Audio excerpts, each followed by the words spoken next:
একজন জিয়াউর রহমানের জন্ম হয়েছিল বলেই 1971 সালে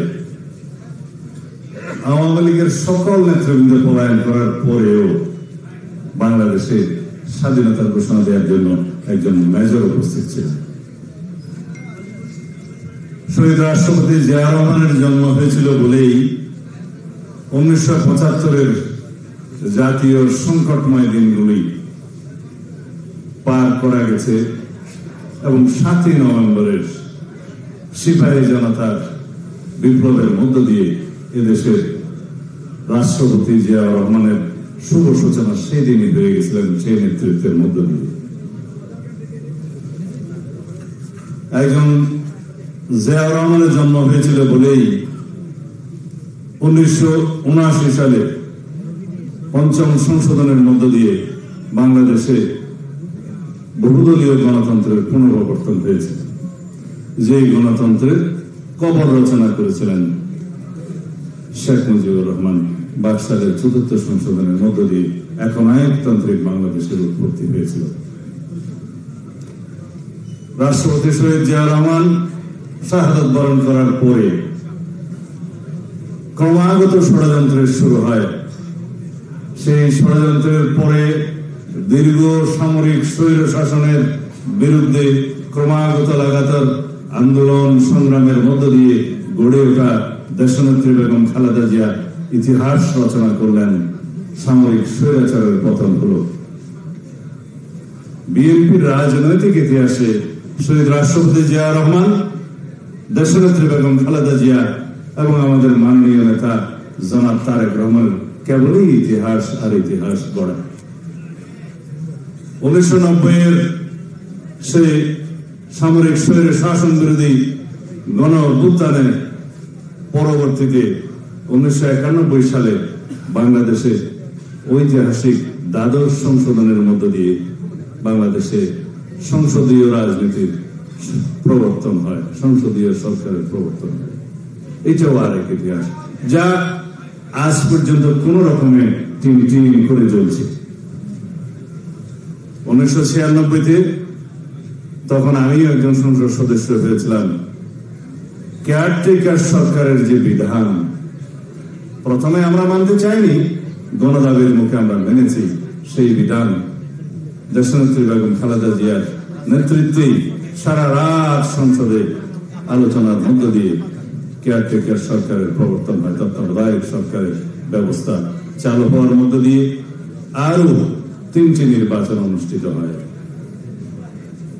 বাংলাদেশের মানুষ রাজনৈতিক সংস্কৃতি হিসেবে তত্ত্বাবধায়ক সরকার ব্যবস্থাকে যখন আপন করে নিল, সেই তত্ত্বাবধায়ক সরকার ব্যবস্থাকে বিলোপ করার জন্য আবার শেখ মুজিবের সেই বাকশালী কায়দায় তদীয় কন্যা শেখ হাসিনা 2011 সালে 5ম সংশোধনের মধ্য দিয়ে সেই তত্ত্বাবধায়ক সরকার ব্যবস্থা বিলোপ করলেন।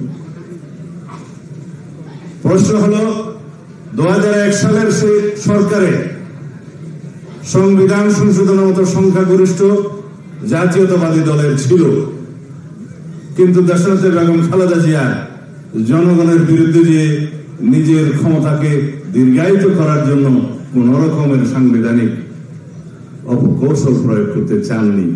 তিনি দেশেরই নেত্রী, দেশ তার কাছে উপরে, জনগণ তার কাছে সর্বাগ্রে।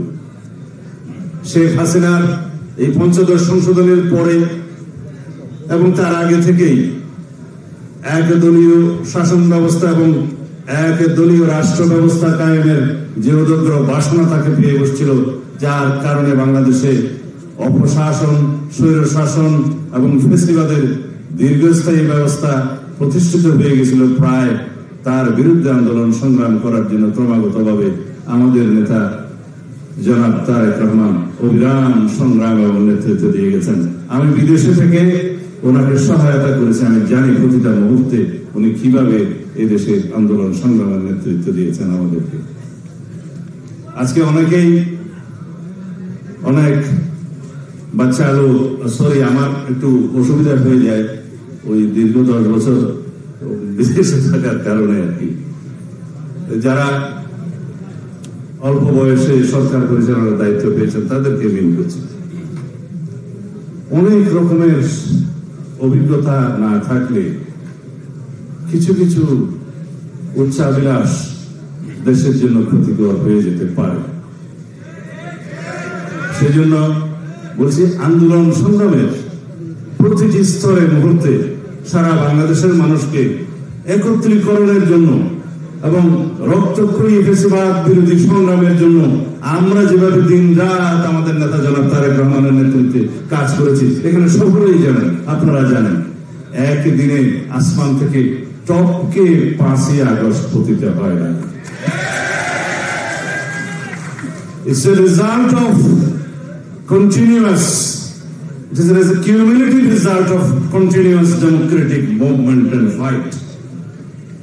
যেখানে বাংলাদেশের প্রত্যেক জনগণকে ফ্যাসিবাদের বিরুদ্ধে একাত্মতা প্রকাশ করতে হয়েছে, সংগ্রাম করতে হয়েছে, আত্মদান করতে হয়েছে, যার ফলে ফ্যাসিবাদের পতন হয়েছে।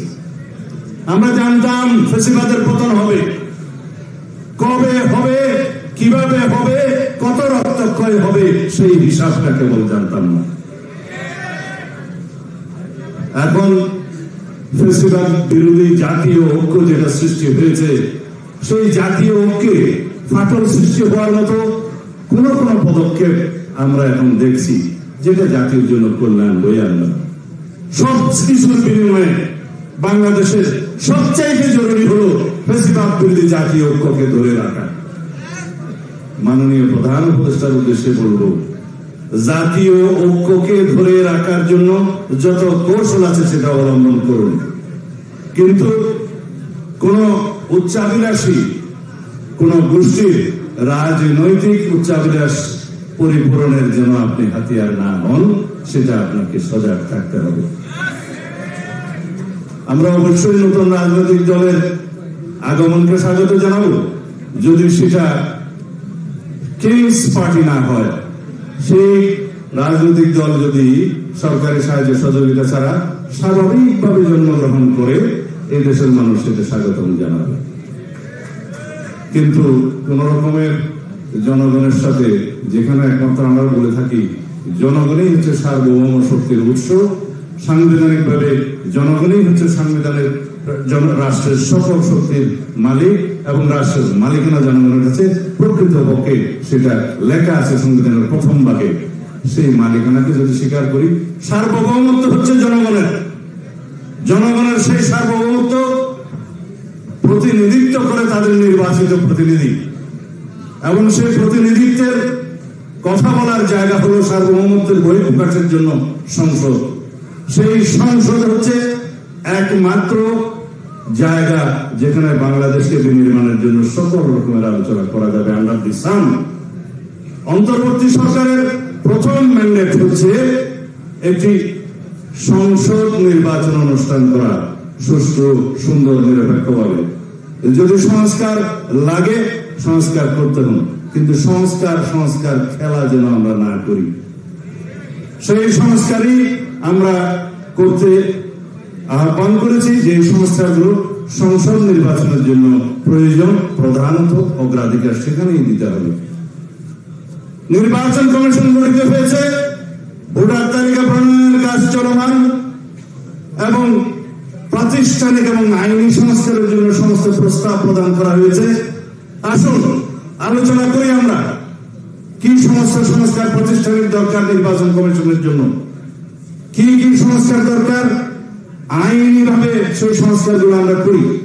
কাগজি আইনি সংস্কারের জন্য সময় লাগার কথা নয়, শুধু মতৈক্য হতে হবে বৃহত্তর অংশীজনের মধ্যে এবং রাজনৈতিক দলগুলোর মধ্যে। সুতরাং সময় বেশি লাগার কথা নয়। আমি সময় নেব না, শুধু একটা আহ্বান জানাবো।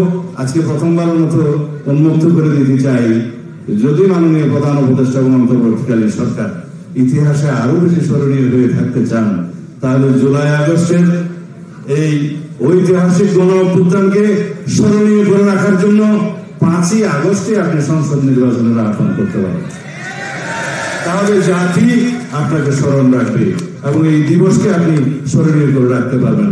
আমরা খুব হিসাব নিকাশ করে দেখেছি, 3 থেকে 4 মাসের বেশি প্রস্তুতিতে সময় লাগে না। 12ই জুন নির্বাচন হয়েছিল বর্ষাকালে 1996 সালে। আমি নিজেও সেই একটা নির্বাচন করে জয়ী হয়েছিলাম। তখন জ্যৈষ্ঠ মাস, গরম এবং বৃষ্টি দুটোই আছে। যদি জুলাই আগস্টের আমাদের ভাদ্র মাসে বৃষ্টির সময় যদি বাংলাদেশে এই দক্ষিণ এশিয়ায় পৃথিবীর মধ্যে উল্লেখযোগ্য সবচেয়ে বৃহৎ গণ অভ্যুত্থান সংগঠিত হতে পারে, তাহলে কেন নির্বাচন নয়? ধন্যবাদ আপনাদের সবাইকে। বাংলাদেশ জাতীয়তাবাদী দল জিন্দাবাদ। শহীদ জিয়া অমর হোক, বেগম খালেদা জিয়া জিন্দাবাদ। আমাদের অহংকার জনাব তারেক রহমান জিন্দাবাদ।